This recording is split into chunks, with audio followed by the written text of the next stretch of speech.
You've got a bit of history with Conor McGregor. Is that someone you'd like to fight? I mean, I got history with him, Carl, but he's not going to do anything. I mean, he's going to just No. tease fights. I mean, he's been a punching bag since we sparred. I mean, if we really honestly if we look at the guy's career, I give him credit. I do give the guy credit. I'll give you credit. I'll give him credit for this reason.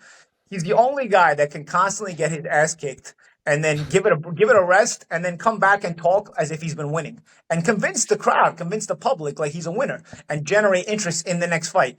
He has been getting his ass kicked for about a decade straight. If you look at the resume, there's been about a decade straight of ass kickings that he's just caught from everybody, and he's been basically a pinata.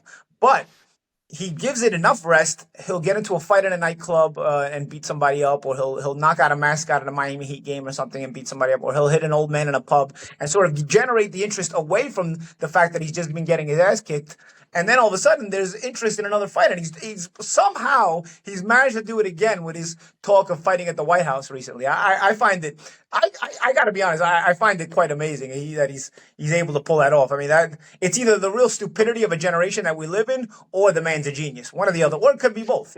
But certainly there's a little bit of idiocracy in the generation we live in, because I don't think any generation could be fooled into constantly watching a perennial loser every year, but this generation does, and they're very interested in it.